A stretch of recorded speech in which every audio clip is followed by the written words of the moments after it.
എല്ലാവർക്കും സാദര പ്രണാമം.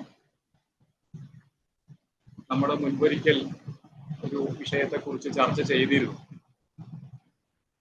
വീണ്ടും മറ്റൊരു വിഷയവുമായിട്ട് നമുക്ക് ഇന്നത്തെ ഈ അല്പസമയം ചർച്ചയിലേക്ക് പോകാം. ആദ്യം കുറച്ച് ഒരു വിഷയത്തെ ഞാൻ നിങ്ങളുടെ മുന്നിൽ അവതരിപ്പിക്കാം. അതിനുശേഷം അതുമായിട്ട് ബന്ധപ്പെട്ട് എന്തെങ്കിലും നമുക്ക് സംശയ നിവാരണം വരുത്തേണ്ടതുണ്ടെങ്കിൽ അത് ചെയ്യുകയുമാകാം. ഇന്ന് നമ്മളുടെ വിഷയം ഹനുമാൻ യുവാക്കളോട് അല്ലെങ്കിൽ യുവാക്കൾക്കൊരു മാതൃക എന്നുള്ളതായിരുന്നു. ഹനുമാൻ കർമ്മ കുശലതയുടെ മൂർത്തിയാണ് എന്നുള്ള ഒരു അഭിപ്രായമാണ് നമ്മൾ വാൽമീകി രാമായണത്തിലൂടെ കടന്നുപോയപ്പോൾ നമുക്കുണ്ടായത്. പലപ്പോഴും നമ്മൾ ഭക്ത ഹനുമാനെ രാമഭക്തിയുടെ പ്രതീകമായിട്ടാണ് പലപ്പോഴും കാണുന്നത്. നമ്മൾ കണ്ടിരിക്കുന്ന ആ ചിത്രവും അതാണല്ലോ. തൻ്റെ മാറുപിളർക്കുന്ന സന്ദർഭത്തിൽ സീതാരാമന്മാരെ അവിടെ കാണുന്നതായിട്ട് നമ്മുടെ മനസ്സിൽ ഉറച്ചിരിക്കുന്നത് ഭക്ത ഹനുമാൻ എന്നുള്ളതാണ്. പക്ഷേ വാൽമീകി പറഞ്ഞ കഥയിലൂടെ സഞ്ചരിക്കുമ്പോൾ ഭക്ത ഹനുമാനെ അല്ല നമുക്ക് കാണാൻ സാധിക്കുന്നത്. ക്രിയാശേഷിയുള്ള, കർമ്മ കുശലതയുള്ള, നമ്മുടെ യുവാക്കൾ മാതൃകയാക്കേണ്ട ഒരു രൂപമായിട്ടാണ് ഹനുമാനെ അവതരിപ്പിച്ചിരിക്കുന്നത്. അത് ഏറ്റവും പ്രസക്തമായിട്ടുള്ളൊരു കാര്യവുമാണ്. കാരണം ഈ സമൂഹത്തെ മുന്നോട്ട് കൊണ്ടുപോകണമെങ്കിൽ ഈ പറഞ്ഞ ഗുണങ്ങൾ അനിവാര്യമാണ്.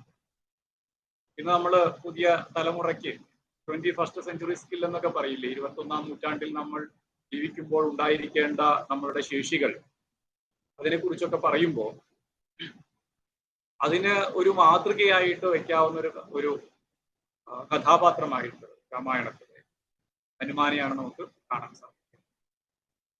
അത് പ്രസക്തമാണെന്നുള്ളത് കൊണ്ട് കൂടിയായിരിക്കാം ഒരു കാണ്ഡം പൂർണ്ണമായിട്ടും ഹനുമാന് വേണ്ടി സമർപ്പിതമാണ് രാമായണം. അപ്പൊ ഹനുമാൻ അവതരിപ്പിക്കപ്പെടുന്ന ആ രംഗം, രാമലക്ഷ്മണന്മാര് അരണ്യത്തിൽ സീതയെ അന്വേഷിച്ച് നടക്കുന്ന സമയത്ത് അവിടെ ഋഷ്യമൂകാചലത്തിൽ ഒളിവിൽ കഴിയുകയായിരുന്ന സുഗ്രീവൻ, തൻ്റെ ജ്യേഷ്ഠനെ പേടിച്ച് ഒളിവിൽ കഴിയുകയായിരുന്ന സുഗ്രീവൻ ഈ വരുന്നത് ജ്യേഷ്ഠന്റെ കിങ്കരന്മാരാരോ ആണ് എന്ന് വിചാരിച്ച് ഭയക്കുന്നു. അപ്പോൾ ഹനുമാൻ പറയുന്നു, നമ്മൾ ഇരിക്കുന്ന സ്ഥലം ഋഷ്യമുഖാചലമല്ലേ, ഇവിടേക്ക് എന്തായാലും ജ്യേഷ്ഠന്റെ ആക്രമണം ഉണ്ടാവില്ല എന്നുള്ളത് കൊണ്ടാണല്ലോ നമ്മൾ ഇവിടെ ഇരിക്കുന്നത്, അതുകൊണ്ട് അങ്ങ് ഭയക്കേണ്ടതില്ല. എങ്കിൽ നീ ഹനുമാനോട് പറയുകയാണെങ്കിൽ നീ പോയിട്ട് അന്വേഷിച്ചു വരൂ ആരാണവർ എന്നുള്ളത്. അപ്പൊ അങ്ങനെ രാമലക്ഷ്മണന്മാരുടെ മുന്നിൽ അവരാര് എന്ന് അന്വേഷിക്കാൻ വേണ്ടി വന്നെത്തുന്ന ഹനുമാനെയാണ് നമ്മൾ കാണുന്നത്. അങ്ങനെ ഹനുമാൻ അവിടെ എത്തി, രാമലക്ഷ്മണന്മാരെ വണങ്ങി, ഒരു ഭിക്ഷു രൂപത്തിലാണ് വരുന്നത്. വണങ്ങിയതിനു ശേഷം അവരോട് സംസാരിച്ചു, ആരാണ്, എവിടെ നിന്നാണ് വരുന്നത്, ഈ വനത്തിൽ എന്തിനാണ് എത്തിയത്? ശ്രീരാമചന്ദ്രൻ പറഞ്ഞു, ഞാൻ അയോധ്യാധിപതിയായിട്ടുള്ള ദശരഥന്റെ പുത്രനാണ്, ശ്രീരാമൻ എന്നാണ് പേര്, ഇതെന്റെ അനുജനാണ്. ഈ വിശേഷങ്ങളൊക്കെ അറിഞ്ഞു കഴിഞ്ഞപ്പോ ഹനുമാൻ പറഞ്ഞു, ഞാൻ സുഗ്രീവന്റെ മന്ത്രിയായിട്ടുള്ള ഹനുമാനാണ്. അങ്ങനെ ഈ അന്വേഷിച്ച വിവരം സുഗ്രീവന്റെ അടുത്ത് പറയാൻ വേണ്ടി പോയി കഴിയുമ്പോൾ ലക്ഷ്മണനോട് ശ്രീരാമചന്ദ്രൻ പറയുക, ഈ വന്നിരിക്കുന്നവനുണ്ടല്ലോ അവൻ നിസ്സാരക്കാരനല്ല കേട്ടോ, വളരെ കഴിവുള്ള ഒരു വ്യക്തിയാണ്. ഇത്രയും കഴിവുള്ളവനാണ് എന്നുള്ളത് കൂടുതൽ അടുത്തറിയുമ്പോൾ മാത്രമല്ലേ നമുക്കത് അറിയാൻ സാധിക്കൂ. അപ്പോൾ ശ്രീരാമചന്ദ്രൻ പറയുന്ന കുറച്ച് ശ്ലോകങ്ങളും അത് ഹനുമാൻ എന്തുകൊണ്ട് പ്രഗത്ഭനാണ്, ഒരു മഹാനാണ്, ഒരു മിടുക്കനാണ് എന്ന് ഞാൻ പറഞ്ഞു എന്നുള്ളതിന് അദ്ദേഹം പറയുന്ന ശ്ലോകങ്ങൾ. അദ്ദേഹം പറയുന്നത്, ഈ വന്ന വ്യക്തി സംസാരിച്ചത് നീ ശ്രദ്ധിച്ചുവോ? കാരണം ആ വാക്കിൽ നിന്ന് തന്നെ ആ വ്യക്തിത്വത്തെ നമുക്ക് അറിയാൻ സാധിക്കും. 9 ശ്ലോകങ്ങളാണ് ഹനുമാന്റെ വാക്കിനെ കുറിച്ച് വിശദീകരിക്കാൻ വേണ്ടി ശ്രീരാമചന്ദ്രൻ പറയുന്നത്. നമ്മുടെ ആചാര്യന്മാർക്ക് അങ്ങനെ ഒരു പ്രത്യേകതയുണ്ട്. ഊന്നൽ കൊടുക്കേണ്ട ആശയങ്ങൾക്ക് കൂടുതൽ പറയുക, കൂടുതൽ ശ്ലോകങ്ങൾ ഉപയോഗിക്കുക. വായിക്കുന്നവർ അത് കൂടുതൽ ശ്രദ്ധിക്കാൻ വേണ്ടിയാണ് അപ്രകാരം ചെയ്യുന്നത്. ശ്രീരാമചന്ദ്രൻ പറയുന്നു, അവന്റെ വാക്കുകൾ നീ നോക്കൂ. നാ ഋഗ്വേദ വിനീതസ്യ നാ യജുർവേദധാരിണഃ ന സാമവേദ വിദുഷഃ ശക്യമേവം പ്രഭാഷിതും. നോക്കൂ, ഋഗ്വേദം അറിഞ്ഞിട്ടുള്ള ഒരാൾക്ക്, യജുർവേദത്തെ ധരിച്ചിട്ടുള്ള ഒരാൾക്ക്, സാമവേദത്തിൽ വൈദഗ്ധ്യമുള്ള ഒരാൾക്ക് മാത്രമാണ് ഇങ്ങനെ സംസാരിക്കാൻ സാധിക്കും. ന്യൂനം വ്യാകരണം കൃഷ്ണം അനേനം ബഹുധാശ്രുതം ബഹുവ്യാഹരതാനേന ന കിഞ്ചിത് അപശബ്ദിതം. നോക്കൂ, അവൻ വളരെയധികം സംസാരിച്ചുവല്ലോ, പക്ഷേ വളരെ സംസാരിച്ചിട്ടും ഒരു അപശബ്ദം പോലും ഉണ്ടായില്ല. അതിന്റെ കാരണം അവന് വ്യാകരണത്തെക്കുറിച്ച് കൃത്യമായിട്ടുള്ള ധാരണയുണ്ട്. വേദങ്ങൾ അറിഞ്ഞവനാണ്. വ്യാകരണത്തിൽ വൈദഗ്ധ്യമുള്ളത് കൊണ്ടാണ് ഒരു അപശബ്ദം പോലും ഉണ്ടാവാതിരുന്നത്. ന മുഖേ നേത്രയോർവാപി ലലാടേച്ച ഭ്രുവോസ്തഥ അന്വേഷുപിച്ച ഗാത്രേഷു ദോഷ സംവിദിതക്വചിത്. നോക്കൂ, അവന്റെ മുഖത്താവട്ടെ, കണ്ണുകളിലാവട്ടെ, അവന്റെ നെറ്റിയിലാവട്ടെ, അവന്റെ പുരികങ്ങളിലാവട്ടെ, മറ്റു അവയവങ്ങളിലാകട്ടെ ഒന്നും ഒരു ദോഷം കാണാൻ സാധിച്ചില്ല. അതായത് അവൻ പറഞ്ഞ ആശയത്തിന് അനുസരിച്ച് തന്നെയായിരുന്നു കൃത്യമായിട്ട് അവന്റെ ബോഡി ലാംഗ്വേജ്. നമ്മളിപ്പോ പറയില്ലോ, ഈ 21st സെഞ്ച്വറി സ്കില്ലില് എടുത്തു പറയുന്ന ലേണിംഗ് സ്കില്ലിൽ ഒന്നാണ് കമ്മ്യൂണിക്കേഷൻ എന്നുള്ളത്. നമ്മൾ പറയും 17% മാത്രമാണ് വാക്കുകൾ കൊണ്ട് ആശയവിനിമയം നടത്താൻ സാധിക്കുക. വലിയ 56% മറ്റോ ബോഡി ലാംഗ്വേജ് കൊണ്ടാണ്. ബാക്കി ഈ ടോണിലുള്ള വ്യത്യാസം കൊണ്ടാണ്, വോയിസ് മോഡുലേഷൻ കൊണ്ടാണ് ആശയത്തെ വിനിമയം ചെയ്യുന്നതെന്ന് പറയാറുണ്ട്. അതുപോലെയാണ് അവന്റെ ബോഡി ലാംഗ്വേജ് നീ ശ്രദ്ധിച്ചുവോ? അവൻ പറയുന്ന വാക്കുകളുടെ അതേ അർത്ഥത്തിൽ തന്നെയായിരുന്നു അവന്റെ മുഖഭാവങ്ങൾ. അവന്റെ കണ്ണുകളിൽ കണ്ടത് അതേ വികാരങ്ങളായിരുന്നു. അവന്റെ നെറ്റിത്തടങ്ങൾ ഈ വാക്കുകൾക്കനുസരിച്ച് തന്നെയായിരുന്നു. അതായത് കൃത്യമായിട്ടുള്ള വാക്കുകൾക്കനുസരിച്ചുള്ള ബോഡി ലാംഗ്വേജ് ആയിരുന്നു. അവിസ്തരം അസന്ദിഗ്ധം അവിളംബിതം അവ്യഥം പുരസ്ഥം കണ്ഠകം വാക്യം വർത്തത്തെ മധ്യമേശ്വരേ. നോക്കൂ, അവൻ അതിയായിട്ട് വിസ്തരിച്ചൊന്നും പറഞ്ഞില്ല.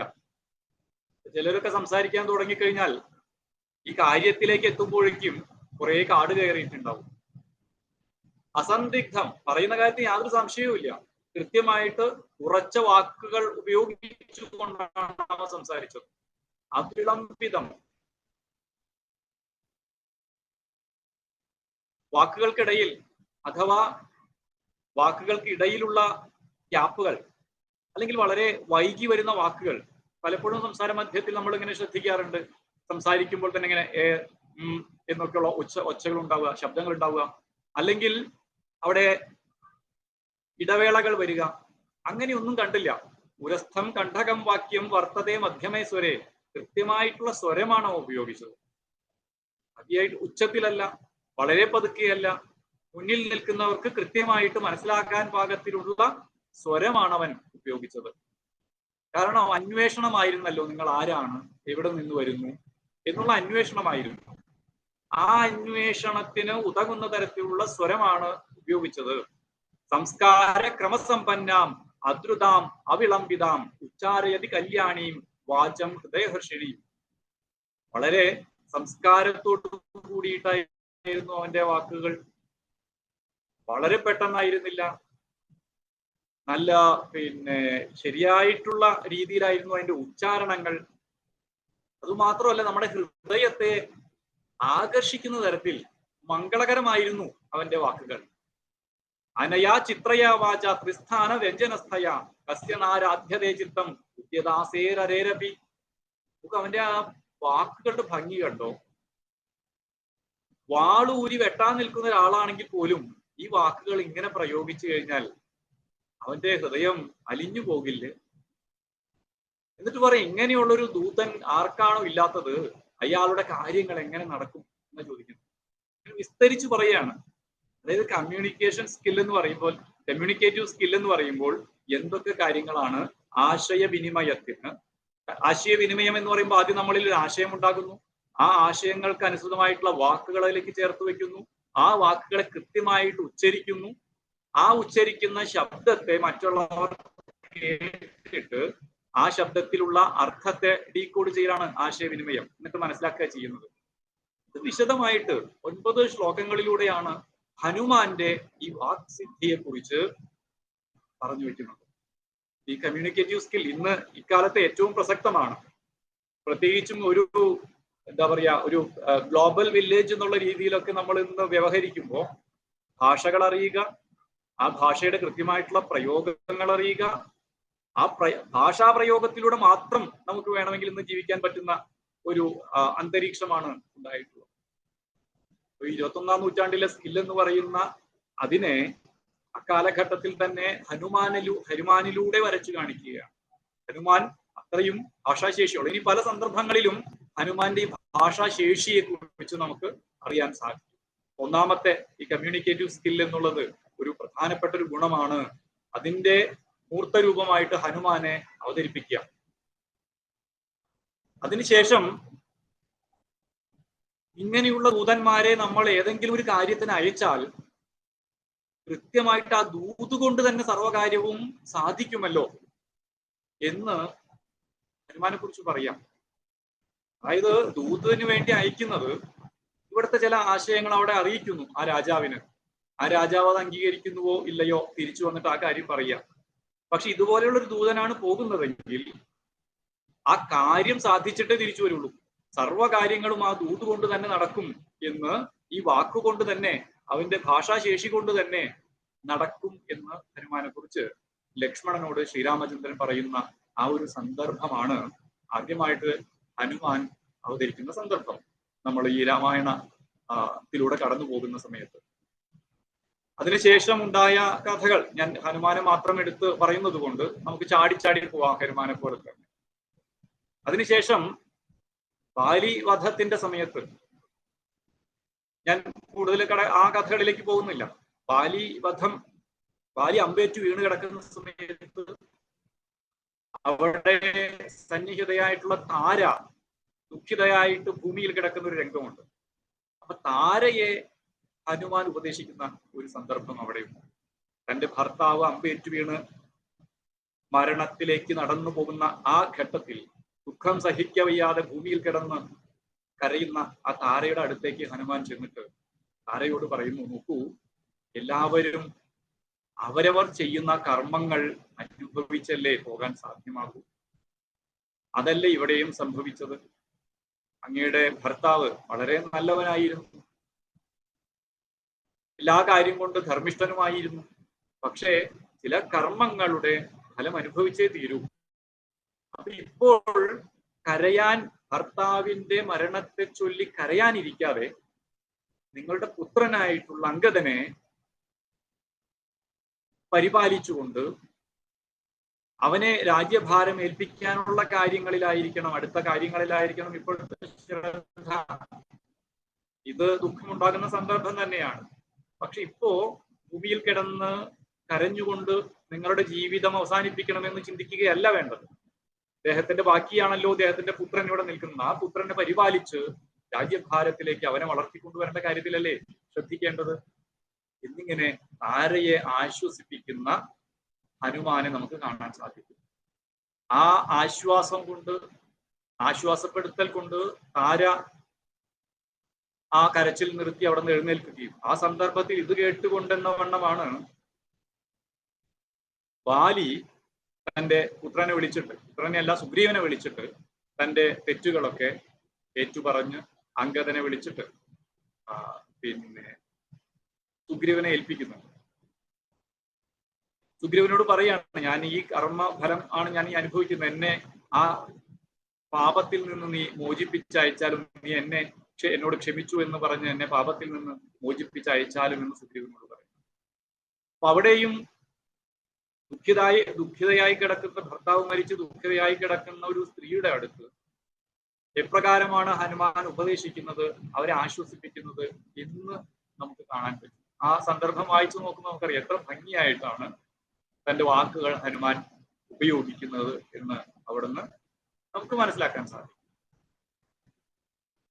അതിനുശേഷം സുഗ്രീവൻ രാജ്യഭാരം ഏൽക്കുകയും എന്നാൽ ഒരു വർഷക്കാലം ആ രാജ്യം ഭരിച്ചുകൊണ്ട് അവിടെയുള്ള സുഖശീതളിമയിൽ വസിക്കുകയും ചെയ്യുകയാണ്.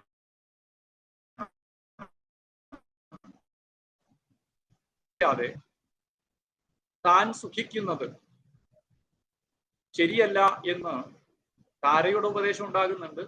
ഹനുമാനെ ഈ കാര്യം ഓർമ്മിപ്പിക്കാൻ വേണ്ടി അയക്കുന്നുണ്ട് സുഗ്രീവന്റെ അടുത്തേക്ക്. അതായത് സുഗ്രീവന്റെ ആവശ്യം നിർവഹിച്ചു കഴിഞ്ഞു, അതും കഴിഞ്ഞ് രാജ്യഭാരം ഏൽപ്പിച്ചു. ഒരു വർഷമായി സുഗ്രീവൻ തന്റെ സുഹൃത്തിന് ഇതിന് പകരമായിട്ട് ചെയ്യാമെന്നേറ്റ വാക്കുകൾ അത് നടത്തിയിട്ടില്ല. അവിടേക്കും അയക്കുന്നത് ഹനുമാനെയാണ്. ഹനുമാൻ ഓർമ്മിപ്പിക്കുകയാണ്. ഹനുമാൻ അയക്കുകയല്ല, ഹനുമാൻ ഓർമ്മിപ്പിക്കുകയാണ് സുഗ്രീവനെ. കാരണം ഒരു വർഷം കഴിഞ്ഞിരിക്കുന്നു, അങ്ങ് കൊടുത്ത വാക്ക് അങ്ങ് പാലിക്കുന്നില്ല. സുഗ്രീവനോടൊപ്പമുള്ള ഹനുമാൻ സുഗ്രീവനെ ഓർമ്മിപ്പിക്കുന്നു. ആ വാക്കുകൾ കേട്ടിട്ട് സുഗ്രീവൻ തന്റെ സുഹൃത്തിനു കൊടുത്ത വാക്ക് പാലിക്കാൻ വേണ്ടി തയ്യാറാകുന്നു. അവിടെ ശ്രീരാമചന്ദ്രനും ലക്ഷ്മണനും എത്തിച്ചേരുന്നു. തന്റെ എല്ലാ പടയാളികളെയും വിളിക്കുന്നു. 4 ദിക്കിലേക്ക് സീതയെ അന്വേഷിക്കാൻ വേണ്ടി പോകാൻ വേണ്ടി നിർദ്ദേശിക്കുന്നു. ഓരോ ദിക്കിലേക്കും പോകുന്ന വാനരന്മാരും കരടികളുമെല്ലാം അടങ്ങുന്ന കൂട്ടത്തെ പരിചയപ്പെടുത്തുന്നു. അങ്ങനെ തെക്ക് ദിക്കിലേക്ക് പോകാൻ വേണ്ടി തയ്യാറായി വന്നിരിക്കുന്ന ആ വാനരന്മാർ, അവരെ പരിചയപ്പെടുത്തുമ്പോഴാണ് അക്കൂട്ടത്തിൽ ഹനുമാനെ കാണുന്നത് ശ്രീരാമചന്ദ്രൻ. ഉടൻ തന്നെ ശ്രീരാമചന്ദ്രൻ നേരത്തെ മനസ്സിലാക്കിയിട്ടുള്ളതാണല്ലോ ഹനുമാന്റെ പ്രത്യേകത. ഹനുമാന്റെ വാക്കുകളിൽ നിന്ന് തന്നെ ഹനുമാന്റെ നിശ്ചയദാർഢ്യത്തെ മനസ്സിലാക്കിയിട്ടുള്ള ആളാണ് ശ്രീരാമചന്ദ്രൻ. ഹനുമാൻ ഒരു കാര്യത്തിന് പോയാൽ അത് നടത്തിയിട്ടേ സാധിച്ചിട്ടേ വരുള്ളൂ എന്നും അദ്ദേഹം മനസ്സിലാക്കി. ശ്രീരാമൻ ഹനുമാനെ മുന്നോട്ട് വിളിച്ചു. എന്നിട്ട് തന്റെ മുദ്രാമോതിരം കയ്യിൽ കൊടുത്തു. സീതാദേവിയെ കാണുന്ന സമയത്ത് ഇത് കാണിച്ചു കൊടുക്കണം. കാരണം സീതാദേവിക്ക് ഹനുമാനെ പരിചയമില്ല. അപ്പോ ശ്രീരാമചന്ദ്രൻ അയച്ചിട്ടാണ് വരുന്നതെന്ന് പറഞ്ഞാൽ വിശ്വസിക്കാനും സാധ്യതയില്ല. അതുകൊണ്ട് ഈ മുദ്രാമോതിരം കൊടുത്താൽ സീതാദേവിക്ക് മനസ്സിലായിക്കൊള്ളൂ. അടയാളവാക്യവും പറഞ്ഞു കൊടുത്തു. അപ്പോഴും മറ്റുള്ളവർ വിചാരിക്കുന്നുണ്ട് വേറെ ആരുടെയും കയ്യിൽ കൊടുത്തിട്ടില്ലല്ലോ. പക്ഷെ അതാണ് ആ ആദ്യ ദർശനത്തിൽ തന്നെ ഹനുമാന്റെ വാക്കുകളിൽ നിന്ന് തന്നെ ആ ഗുണത്തെ മനസ്സിലാക്കിയിട്ടുണ്ട്. ശ്രീരാമചന്ദ്രൻ പറയുന്നത് സർവഥാ നിശ്ചിതാർത്ഥോയം ഹനുമതി ഹരീശ്വര നിശ്ചിതാർത്ഥകരശ്ചാപി ഹനുമാൻ കാര്യസാധനെ. നോക്കൊരു കാര്യം നിശ്ചയിച്ചു കഴിഞ്ഞാൽ ഇവൻ അത് നടത്തിയിട്ടേ വരുള്ളൂ എന്നുള്ള ഉറപ്പ് ശ്രീരാമചന്ദ്രൻ ഉണ്ടായപ്പോഴാണ് ഇത്രയും അധികം വാനരന്മാര്, കരടികളൊക്കെ അടങ്ങുന്ന സൈന്യങ്ങൾ സീതാന്വേഷണത്തിന് പോകുമ്പോൾ അതിൽ നിന്ന് ഹനുമാനെ മാത്രം വിളിച്ച് ഈ കാര്യമായിട്ട് കണ്ടില്ല. തെക്കോട്ട് പോയ ഹനുമാൻ അടങ്ങുന്ന ആ ഗണം, ആ കൂട്ടം അങ്ങ് തെക്ക് കടലിന്റെ തീരത്തെത്തി. കടൽ തീരത്തെത്തി നിൽക്കുന്ന സമയത്ത് ഇനി മുന്നോട്ട് പോകാൻ സാധ്യമല്ല, തിരിച്ചു പോകാനും സാധ്യമല്ല. കാരണം സുഗ്രീവന്റെ ആജ്ഞ ലംഘിച്ചാൽ, സീതയെ അന്വേഷിച്ച് കണ്ടെത്തണമെന്നുള്ളതാണ് ആജ്ഞ, ലംഘിച്ചു കഴിഞ്ഞാൽ പിന്നെ കഴുത്തിന് മുകളിൽ തല കാണില്ല. അവിടെ വാനരന്മാരെല്ലാവരും ഇനി തിരിച്ചു പോകണ്ട, ഇവിടെ തന്നെ പ്രായോപവേശം ചെയ്യാമെന്ന് കരുതിയിട്ട് ദർഭപ്പുല്ല് വിരിച്ച് മരണം വരിക്കാൻ, ഭക്ഷണം തിരിച്ച് മരണം വരിക്കാൻ വേണ്ടി കിടക്കുമ്പോഴാണ് സീതാദേവി ലങ്കയിലുണ്ട് എന്നറിയുന്നത്. ലങ്കയിലേക്ക് ആരാണ് പോവുക സീതാദേവിയെ കണ്ടെത്താൻ വേണ്ടി എന്നുള്ള ചർച്ച വരുന്നത്. അങ്ങനെ ചർച്ച വരുന്ന സമയത്ത് ഓരോരുത്തരും തയ്യാറാകുന്നു, ഞാൻ ചാടാം, പക്ഷേ എനിക്ക് അത്രത്തോളം എത്താൻ പറ്റുമെന്ന് അറിയില്ല, ഞാനൊരു 50 യോജനയൊക്കെ ചാടിയിട്ടുണ്ട്. മറ്റൊരാൾ വരുന്നു, ഞാൻ അങ്ങോട്ട് ചാടാം, പക്ഷെ അവിടെ പോയി കണ്ടെത്തിയാലും തിരിച്ച് ഇങ്ങോട്ട് ചാടി പറയാൻ എനിക്കത് സാധ്യമാവുമോ എന്ന് അറിയില്ല. ഇങ്ങനെ പലരും മുന്നോട്ട് വരുന്നുണ്ട്. പക്ഷെ ഹനുമാൻ ഇതിലൊന്നും ഇടപെടാതെ അവിടെ നിൽക്കുകയാണ്. അപ്പോഴാണ് വൃക്ഷശ്രേഷ്ഠനായിട്ടുള്ള ജാമ്പവാൻ ഹനുമാനെ പഴയ ഒരു കഥ ഓർമ്മിപ്പിക്കുന്നത്. ഹനുമാൻ കൊച്ചുകുട്ടിയായിരിക്കുന്ന സമയത്ത് ഹനുമാന്റെ ജന്മത്തെ കുറിച്ചും എല്ലാം പറയുന്നു. കൊച്ചുകുട്ടിയായിരിക്കുന്ന സമയത്ത് സൂര്യബിംബം കണ്ട് അതൊരു ഫലമാണ് എന്ന് നിശ്ചയിച്ച് അതിനെ പിടിച്ചു തിന്നാൻ വേണ്ടി ചാടിയതിനെ കുറിച്ച് ഓർമ്മിപ്പിക്കുന്നു. ഈ കഥയൊക്കെ നമ്മൾ കേട്ടിട്ടുണ്ട് എന്നുള്ളത് കൊണ്ട് ഞാൻ അത് വിശദീകരിക്കുന്നില്ല. അങ്ങനെ ഹനുമാൻ ഉയർന്ന് ചാടിയപ്പോഴാണ് ഭയന്ന ഇന്ദ്രൻ ഇടപെടുന്നു. ഹനുമാൻ എന്നുള്ള പേര് കിട്ടിയതൊക്കെ നമുക്കറിയാം. അപ്പൊ ഇതൊക്കെ ഒന്ന് ഓർമ്മപ്പെടുത്തുന്ന സമയത്ത് ഹനുമാൻ ഓഹോ എങ്കിൽ ഞാൻ അതിന് തയ്യാറാണ്, അത് സാധിക്കും എന്ന് മനസ്സിലാക്കും. അങ്ങനെ ലങ്കയിലേക്ക് ചാടാൻ വേണ്ടി അദ്ദേഹം തയ്യാറെടുക്കുകയാണ്. ഒരു പ്രവൃത്തി അവിടെ ഏൽപ്പിക്കപ്പെട്ടിരിക്കുന്നു. ആ പ്രവൃത്തിയെ എങ്ങനെയാണ് അദ്ദേഹം പൂർത്തീകരിക്കുന്നത് എന്ന് മനസ്സിലാക്കുമ്പോഴാണ് ഞാനിത് യുവാക്കൾക്കൊരു മാതൃക. കാരണം ഏതൊരു പ്രവൃത്തിയും ചെയ്യാൻ വേണ്ടി മുന്നിൽ നിൽക്കുന്ന യുവാക്കളായിരിക്കും. ഗൃഹസ്ഥാശ്രമിയാണ് മറ്റ് 3 ആശ്രമങ്ങളെയും മുന്നോട്ട് നയിച്ച് ധർമ്മത്തെയും ഈ സമൂഹത്തെയും തന്നെ നിലനിർത്തേണ്ടത് എന്നുണ്ടല്ലോ. രാമായണം തന്നെ സൂചിപ്പിക്കും, യഥാവായും സമാശ്രിത്യ വർത്തന്തേ സർവജന്തവഃ തഥാ ഗൃഹസ്ഥമാശ്രിത്യ വർത്തന്തേ സർവ ആശ്രമാഃ.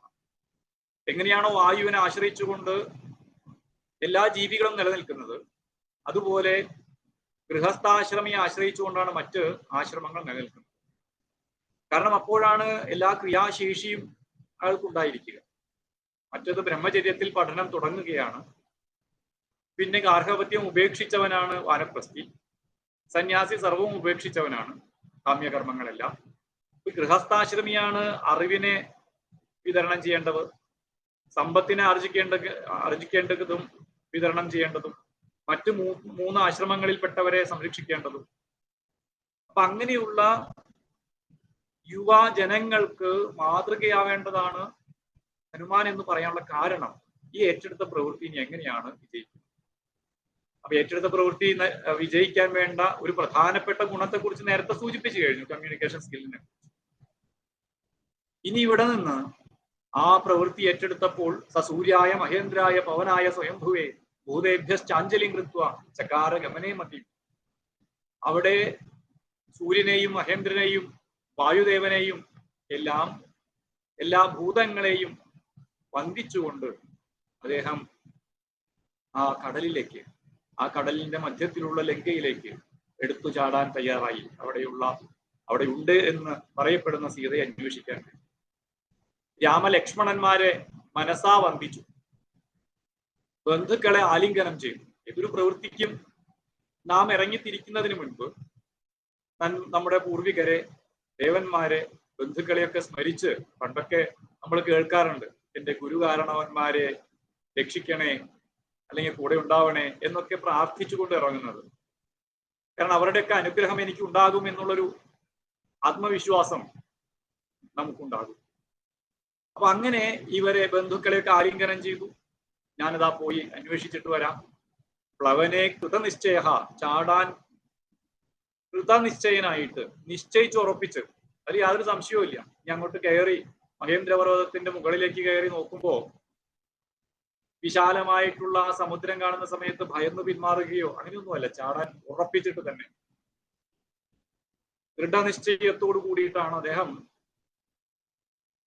ആ മഹേന്ദ്രപർവ്വതത്തിന്റെ മുകളിലേക്ക് കയറുന്നത്. സമഹാസത്വസന്നാദ ശൈലപീഡാ നിമിത്തജ, അവിടെ കയറി നിന്നുകൊണ്ട് തന്റെ ശരീരത്തെ വലുതാക്കിയിട്ട്, ശരീരത്തെ അതിന് സന്നദ്ധമാക്കിയിട്ട് വലിയൊരു ശബ്ദം ഉയർത്തിക്കൊണ്ട് അദ്ദേഹം ആ പർവ്വതത്തിൽ ആ കാലുകൊണ്ട് ഉറച്ച ഒരു ചവിട്ട് കൊടുത്തിട്ടാണ് അവിടെ നിന്ന് കുതിച്ചു പൊന്തുന്നത്. ആ ശബ്ദം കൊണ്ട് ദിഗന്തങ്ങൾ വിറച്ചു എന്നാണ് പറയുന്നത്. ആ പർവ്വതത്തിലുള്ള കിളികളെല്ലാം, ജീവികളെല്ലാം പറന്നുപോയി ഭയന്ന്. പെട്ടെന്ന് അത്രയും ഭൂമി കുലുങ്ങുന്നത് പോലെയുള്ള ഒരു ശബ്ദമായിരുന്നു ആ ശൈലത്തിൽ അദ്ദേഹം തന്റെ പാദങ്ങൾ കൊണ്ട് പീഡിപ്പിച്ചപ്പോൾ ഉണ്ടായത്, ഭൂകമ്പം ഉണ്ടായതുപോലെ എന്ന് പറയും. അങ്ങനെ ലങ്കയിലേക്ക് കുതിക്കുകയാണ് ഹനുമാൻ.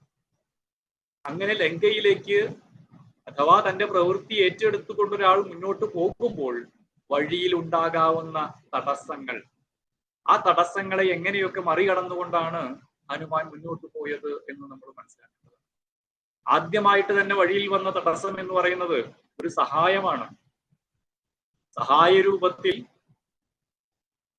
അവിടെ മൈനാക പർവ്വതം ഉയർന്നു വരുന്നു.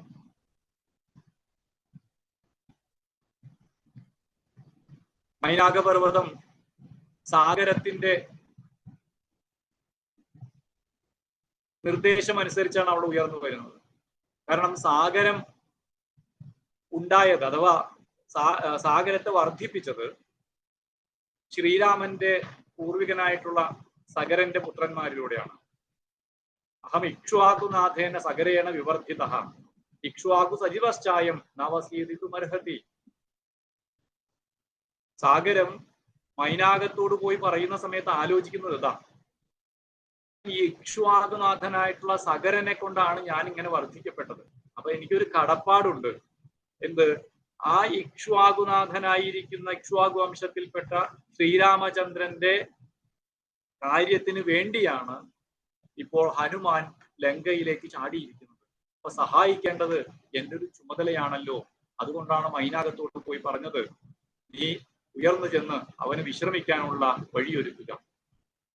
അപ്പൊ മൈനാകമാണെങ്കിൽ ആ സമയത്ത് വിചാരിച്ചതോ, മൈനാകത്തിനും കൊണ്ടൊരു കടപ്പാട്. പണ്ടൊക്കെ പർവ്വതങ്ങൾ ചിറകുള്ളവയായിരുന്നു അത്ര. അങ്ങനെ പറന്ന് നടന്ന് പലരുടെയും തലയിൽ വീണ് ക്ലേശങ്ങൾ ഉണ്ടാക്കിയപ്പോൾ ഇന്ദ്രൻ വജ്രായുധം കൊണ്ട് ഈ പർവ്വതങ്ങളുടെ എല്ലാം ചിറക് മുറിച്ചു എന്നും മൈനാകം ആ സമയത്ത് വായുദേവനെ ആശ്രയിച്ചു എന്നും വായുദേവന്റെ നിർദ്ദേശമനുസരിച്ച് തന്റെ സുഹൃത്തായ വരുണന്റെ സഹായത്തോടെ സാഗരത്തിൽ ഒളിച്ചു മൈനാകം. അപ്പോ തന്റെ ജീവൻ രക്ഷിച്ചത് വായുദേവനാണ്. ആ വായുദേവന്റെ പുത്രനായിട്ടുള്ള മാരുതിയാണ് ഈ ആവശ്യത്തിന് വേണ്ടി, ശ്രീരാമചന്ദ്രന്റെ ആവശ്യത്തിന് വേണ്ടി ലങ്കയിലേക്ക് പോകുന്നത്. അപ്പൊ അങ്ങനെയും ഒരു കടപ്പാടുണ്ട്. അപ്പൊ പണ്ട് എനിക്ക് അഭയം തന്ന തന്റെ പിതാവായിട്ടുള്ള അഭയം തന്ന വായുദേവന്റെ പുത്രനാണ്. അപ്പൊ വായുദേവൻ ഒരാൾക്ക് അഭയം കൊടുത്തു എന്നുള്ളത് കൊണ്ട് ആ വായുപുത്രന് അതിൻ്റെ ഒരു സഹായം ലഭ്യമാകുന്നു. നമ്മൾ പലപ്പോഴും പറയൂല്ലോ, സത്കർമ്മങ്ങളൊക്കെ ചെയ്താൽ തലമുറകളിലേക്ക് അത് ലഭ്യമാകുമെന്ന് പറയൂല്ലോ. എന്നതുപോലെ ആ കടപ്പാടും കൂടിയുണ്ട് മൈനാകത്തിന്. അങ്ങനെ സാഗരത്തിന്റെ നിർദ്ദേശവും മൈനാകത്തിന്റെ കടപ്പാടും കൂടി ഒന്നു ചേർന്നിട്ടാണ് മൈനാകം അവിടെ ഉയർന്നു വന്നത്.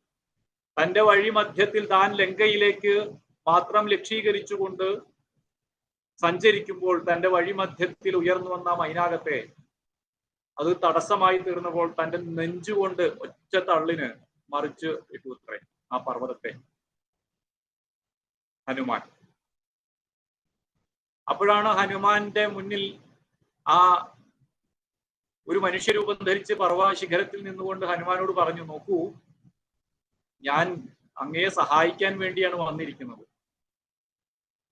എന്നോട് വരുണദേവനാണ് പറഞ്ഞത് അങ്ങയെ സഹായിക്കണം എന്നുള്ളത്. കാരണം സാഗരത്തിന് ഒരു കടപ്പാടുണ്ട് ശ്രീരാമചന്ദ്രനോട്. അതേപോലെ തന്നെ എനിക്കുമുണ്ട് അങ്ങയോട് ചില കടപ്പാടുകൾ, അങ്ങയുടെ പിതാവിനോട്. അതുകൊണ്ട് അങ്ങൊരു കാര്യം ചെയ്യൂ, എന്നിൽ ഇറങ്ങിയിരുന്ന് നല്ല സുഗന്ധമുള്ളതും സ്വാദുള്ളതുമായിട്ടുള്ള കിഴങ്ങുകളും മറ്റും ആസ്വദിച്ച് നല്ല വെള്ളം കുടിച്ച് ക്ഷീണമൊക്കെ തീർത്തിട്ട് പോയാൽ മതി. കാരണം ഇന്നിപ്പോ അങ്ങന്റെ അതിഥിയാണ്. നിസാരനെങ്കിലും ഒരു അതിഥി എന്നാൽ പൂജ്യനാണ്. അങ്ങാണെങ്കിൽ ഒരു മഹാനായിട്ടുള്ള അതിഥിയാണ്. അതുകൊണ്ട് എന്തായാലും വിശ്രമിച്ചിട്ട് പോയാൽ മതി. അപ്പൊ ആദ്യം ഒരു പ്രലോഭനമാണ് വരുന്നത്. താനൊരു പ്രവൃത്തിക്ക് വേണ്ടി മുന്നിട്ടിറങ്ങുമ്പോൾ ഒരു പ്രലോഭനമാണ് മുന്നിൽ നിൽക്കുന്നത്. പക്ഷേ ഈ മൈനാകത്തെ തലോടി ആശ്വസിപ്പിച്ചുകൊണ്ട് ഹനുമാൻ പറഞ്ഞു, ലക്ഷ്യമെത്തും വരെ ഞാൻ നിൽക്കില്ല, അതാണ് എൻ്റെ പ്രതിജ്ഞ. അതുകൊണ്ട് താങ്കൾ ഒരു കാര്യം ചെയ്യും, ഞാൻ തിരിച്ചു വരുന്ന സമയത്ത് നമുക്ക് നോക്കാം. ഞാൻ ഇപ്പോൾ എൻ്റെ ലക്ഷ്യത്തിലേക്ക് പോകട്ടെ.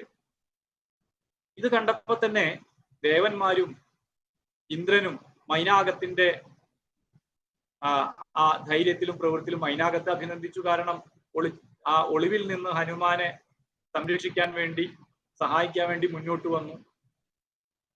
അതോടൊപ്പം തന്നെ ഈ ദേവന്മാരും സിദ്ധന്മാരും മഹർഷിമാരും എല്ലാം നാഗമാതാവായിട്ടുള്ള സുരസയുടെ അടുത്ത് പോയിട്ട് ഒരു കാര്യം പറയുന്നുണ്ട്. അത് ഈ ഹനുമാനെ പരീക്ഷിക്കുക എന്നുള്ളതാണ്. അവരോട് പറയുന്നത് ഒരു രാക്ഷസ വേഷത്തെ ധരിച്ച് ഹനുമാന് വിഘ്നമുണ്ടാക്കിയാലും. നോക്കൂ, ഇതും നമ്മൾ ശ്രദ്ധിക്കേണ്ട ഒരു പോയിന്റാണ്. കാരണം ഹനുമാൻ അവിടേക്ക് ചാടുന്ന സമയത്ത് എല്ലാവരും അതിന് സഹായമായിട്ടല്ലേ നിൽക്കണ്ടേ? എന്തിന് ദേവന്മാരും സിദ്ധന്മാരും മഹർഷിമാരും എല്ലാം സുരസയുടെ അടുത്ത് പോയിട്ട് രാക്ഷസ വേഷം ധരിച്ച് ഹനുമാന് വിഘ്നമുണ്ടാക്കണം എന്ന് പറയണം? അതൊരു പരീക്ഷണമല്ലേ? എന്തിനാണ് ആ പരീക്ഷണം? അത് നമ്മളെ ചിലർക്ക് ബോധിപ്പിക്കാനല്ലേ എന്നുള്ളതാണ് ഈ വരികൾക്കിടയിൽ ഞാൻ വായിച്ചത്. അവർ പോയിട്ട് പറയുന്നത് ബലം ഇച്ഛാമഹേ ജ്ഞാതും ഭൂയശ്ചാസ്യ പരാക്രമം ത്വാം വിജേഷ്യത്യുപായേന വിഷാദം വാഗമിഷ്യതി. നോക്കൂ, ഈ സമുദ്രലംഘനത്തിന് വേണ്ടി അദ്ദേഹം ഇറങ്ങി തിരിച്ചു ഹനുമാൻ എന്നുള്ളത് കൊണ്ട് തന്നെ ഹനുമാന്റെ ധൈര്യം നമുക്ക് ബോധ്യപ്പെട്ടു. ആ യാത്ര തിരിച്ചപ്പോൾ അവിടെ ഉയർന്നു വന്ന മൈനാകത്തെ തന്റെ ഒറ്റ തള്ളൽ കൊണ്ട് മറിച്ചിട്ടപ്പോൾ ഹനുമാന്റെ ശക്തിയും നമ്മൾ മനസ്സിലാക്കി. അവന്റെ ബുദ്ധിയെ ഒന്ന് പരീക്ഷിക്കണം എന്നാണ് നാഗമാതാവായിട്ടുള്ള സുരസയോട് പറയുന്നത്.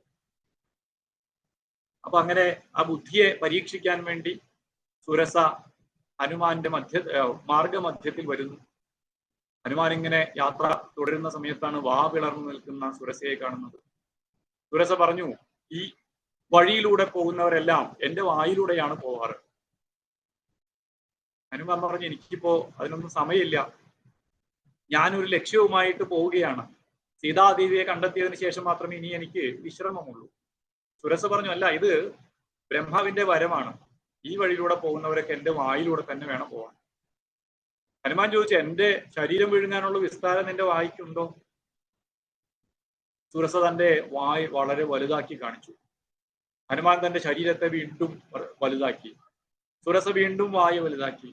ഹനുമാൻ ശരീരം വീണ്ടും വലുതാക്കി. ഇങ്ങനെ ഒരു മത്സരമായി. അങ്ങനെ വലുതാക്കി വലുതാക്കി വലിയ വായുമായിട്ട് ഇങ്ങനെ വായ് പിളർന്ന് നിൽക്കുന്ന സുരസയുടെ വായിലേക്ക് ഹനുമാൻ ഒരു വിരലോളം ചെറുതായി കാറ്റ് നിറഞ്ഞ കാർമേഘം പോലെ പെട്ടെന്ന് വായിലേക്ക് കയറി പുറത്തേക്ക് വന്നു അത്രേ. എന്നിട്ട് ചോദിച്ചു, ഞാൻ നിന്റെ വായിലൂടെയല്ലേ ഇപ്പൊ പുറത്തേക്ക് വന്നത്? നമ്മള് കേട്ട കഥകളിലൊക്കെ വായിലൂടെ കയറിയിട്ട് ചെവിയിലൂടെ പുറത്തു വന്നു എന്നൊക്കെ പറയും. പക്ഷെ വായിലേക്ക് ചാടി ഇറങ്ങിയിട്ട് തിരിച്ച് പുറത്തേക്ക് വരിക ചെയ്തത്. പെട്ടെന്ന് വായ അടയ്ക്കുന്നതിനോ ചെറുതാക്കുന്നതിനോ സമയം കിട്ടുന്നതിന് മുൻപ് തന്നെ ഹനുമാൻ ഈ ചെറിയ രൂപം ധരിച്ച് വായിലേക്ക് ചാടി ഇറങ്ങി പുറത്തേക്ക് വന്നു. ഇപ്പൊ നിന്റെ വായിലൂടെ ഞാൻ പുറത്തേക്ക് വന്നില്ലേ? നീ പറഞ്ഞ പോലെ തന്നെ നടന്നില്ലേ? ഇനി ഞാൻ എൻ്റെ ലക്ഷ്യത്തിലേക്ക് പോകട്ടെ. അങ്ങനെ ഹനുമാന്റെ ആ ബുദ്ധിയും കണ്ട് വളരെ അത്ഭുതത്തോടു കൂടി എല്ലാവരും ഹനുമാനെ അഭിനന്ദിച്ചു. ഹനുമാന്റെ അപ്പൊ ധൈര്യം മനസ്സിലാക്കി, ഹനുമാന്റെ ശക്തി മനസ്സിലാക്കി, ഹനുമാന്റെ ബുദ്ധിയും മനസ്സിലാക്കി. വീണ്ടും മുന്നോട്ട് പോകുന്ന സമയത്താണ് എന്താണെന്നറിയില്ല, മുന്നോട്ട് സഞ്ചരിക്കാൻ സാധിക്കുന്നില്ല. കാറ്റുപിടിച്ച പത്തേമാരി കണക്കെ മുന്നോട്ട് പോകാനാകാതെ ആ ആകാശത്തിൽ കുടുങ്ങിപ്പോയി ഹനുമാൻ എന്നാണ് വാൽമീകി പറയുന്നത്. എന്താണ് എന്നറിയാതെ നോക്കുമ്പോൾ, കാരണം മുന്നിൽ വന്നു നിൽക്കുന്നതിനെ മനസ്സിലാക്കാൻ പറ്റും. തന്റെ മുന്നിൽ വന്ന മൈനാകത്തെ ശക്തി കൊണ്ട് തള്ളി വീഴ്ത്തി വാ പിളർന്നു നിന്ന സുരസയുടെ വായിൽ നിന്ന് തന്റെ ബുദ്ധിശക്തി കൊണ്ട് രക്ഷപ്പെട്ടു. പക്ഷെ ഇപ്പൊ മുന്നിലൊന്നും കാണാനില്ല. ഒരു പ്രലോഭനവും ഒരു ഭീഷണിയും കഴിഞ്ഞു. അടുത്തത്, എന്തുകൊണ്ടാണ് മുന്നോട്ട് വളരെ ശക്തിയോടുകൂടി മുന്നോട്ട് കുതിച്ചിട്ട് മുന്നോട്ട് പോകാൻ സാധിക്കുന്നില്ല? അപ്പോഴാണ് ഹനുമാൻ ആലോചിക്കുന്നത്, എന്തായിരിക്കും ഇതിന്റെ കാരണം? അപ്പോഴാണ് പണ്ടൊരിക്കൽ സുഗ്രീവൻ പറഞ്ഞ ഒരു കാര്യം ഓർക്കുന്നത്.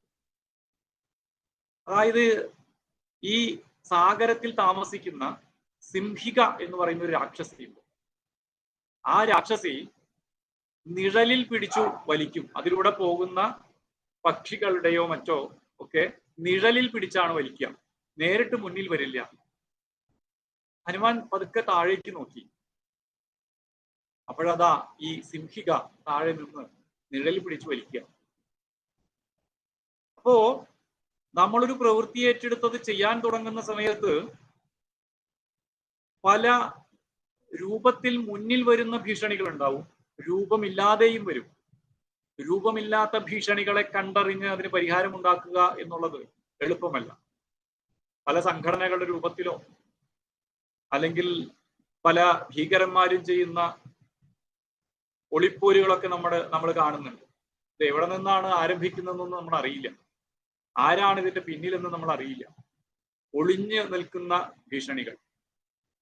പക്ഷെ തന്റെ ബുദ്ധി കൊണ്ട്, തന്റെ യുക്തിചിന്ത കൊണ്ട് നേരത്തെ സുഗ്രീവനിൽ നിന്ന് കിട്ടിയിട്ടുള്ള ഒരു ഇൻഫർമേഷൻ അതിനെ അനലൈസ് ചെയ്ത് സിംഹികയാണ് ഇതിന്റെ പിന്നിൽ നിന്ന് ഹനുമാൻ കണ്ടെത്തി.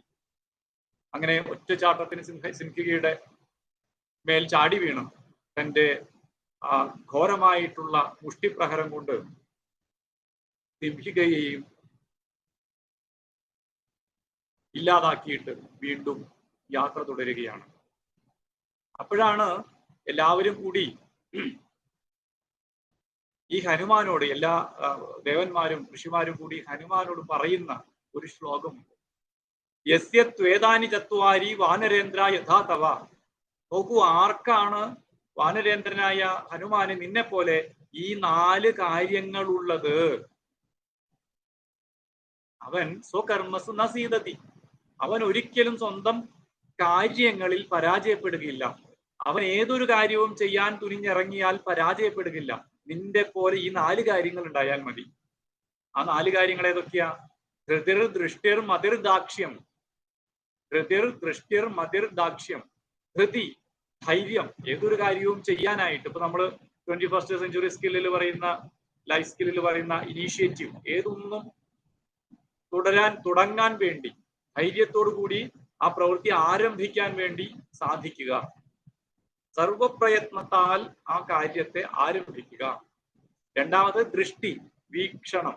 കൃത്യമായിട്ടൊരു വിഷൻ ഉണ്ടാകണം, നല്ല ക്ലാരിറ്റി ഉണ്ടാവണം. ഞാൻ എന്താണ് ചെയ്യാൻ പോകുന്നത്, ആ കൃത്യമായിട്ടുള്ള വീക്ഷണം ഉണ്ടാകണം. മതി, ബുദ്ധി. മുന്നിൽ വരുന്ന നേരത്തെ പറഞ്ഞ പോലെയുള്ള പ്രോബ്ലംസ് നമുക്ക് അതിനെ കൃത്യമായിട്ട് അനലൈസ് ചെയ്ത് നമ്മൾ ക്രിട്ടിക്കൽ തിങ്കിങ് എന്ന് പറയില്ലേ, മുന്നിൽ വന്നിരിക്കുന്ന പ്രോബ്ലത്തിനെ കൃത്യമായി അപഗ്രഥിച്ച് അതിനെ അനലൈസ് ചെയ്ത് നാം ആർജിച്ചിട്ടുള്ള അറിവുകളെ വെച്ച് യുക്തിവിചാരം ചെയ്ത് അതിന് ഒരു പരിഹാരം കണ്ടെത്തൽ. ആ പ്രോസസ്സിനെയാണല്ലോ നമ്മൾ ഈ ബുദ്ധി എന്ന് പറയുന്നത്. ദാക്ഷ്യം, സാമർഥ്യം.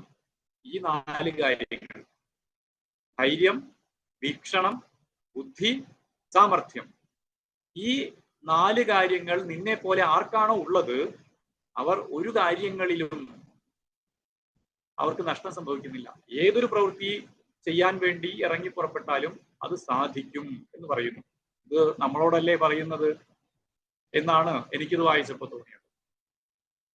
അങ്ങനെ ലങ്കയിലേക്ക് എത്തി തൻ്റെ ആ വലിയ ശരീരം ചെറുതാക്കി. കാരണം ഈ വലിയ ശരീരവുമായിട്ട് ഞാൻ അവിടെ ചാടി ഇറങ്ങിയാൽ പെട്ടെന്ന് ഇത് അവിടുത്തെ രാക്ഷസന്മാരുടെ ശ്രദ്ധയിൽപ്പെടുമല്ലോ എന്ന് വിചാരിച്ച് ശരീരത്തെ വളരെ ചെറുതാക്കി. അതായത് ഓരോ നിമിഷത്തിലും എന്താണ് വേണ്ടത് എന്ന് ചിന്തിച്ചുകൊണ്ട് പ്രവർത്തിക്കുന്ന ഹനുമാനെ നമുക്ക് കാണാൻ സാധിക്കും.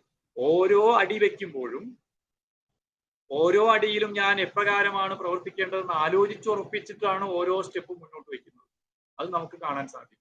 അങ്ങനെ അവിടെ തൃക്കൂട്ട പർവ്വതത്തിന്റെ മുകളിൽ പാഞ്ഞിറങ്ങി ഹനുമാൻ. അവിടെ നിന്നുകൊണ്ട് ആ ലങ്കാപുരിയെ മൊത്തം ഒന്ന് നിരീക്ഷിക്കുകയാണ്. കാരണം എവിടേക്കും നാം ചാടി പുറപ്പെടുന്നതിനേക്കാൾ മുൻപ് കൃത്യമായിട്ട് ഒരു വീക്ഷണം നടത്തി, ഒരു വിഹക വീക്ഷണം നടത്തി എപ്രകാരം അവിടെ പ്രവർത്തിക്കണം എന്നുള്ളൊരു പ്ലാനോട് കൂടി തന്നെ വേണം പ്രവർത്തിക്കാൻ. ആ ലങ്കാപുരി ഒന്ന് നിരീക്ഷിച്ച സമയത്ത് മനോഹരമായിട്ട് പൂത്തുലഞ്ഞു നിൽക്കുന്ന ദേവതാരങ്ങൾ നിറഞ്ഞു നിൽക്കുന്നു. കൊന്ന വൃക്ഷങ്ങളും നറുമണമുള്ള കടമ്പ്, ഏഴിലമ്പാല, മന്ദാര പുഷ്പങ്ങൾ, അങ്ങനെ പുഷ്പഭാരത്താൽ വളഞ്ഞുലഞ്ഞു നിൽക്കുന്ന അനവധി വിശേഷ വൃക്ഷങ്ങൾ വളരെ മനോഹരമായിട്ടുള്ള ഭൂമിയായി കണ്ടു. എല്ലാ ഋതുക്കളിലും പൂക്കുകയും കാക്കുകയും ചെയ്യുന്ന വൃക്ഷങ്ങൾ, അത് അത്ഭുതമായിട്ട് തോന്നി. വൃക്ഷത്തലപ്പുകളിൽ ചേക്കേറി പ്രണയഗീതം പാടുന്ന പക്ഷികൾ അവരുടെ ഗീതങ്ങൾ ശ്രവിച്ചു.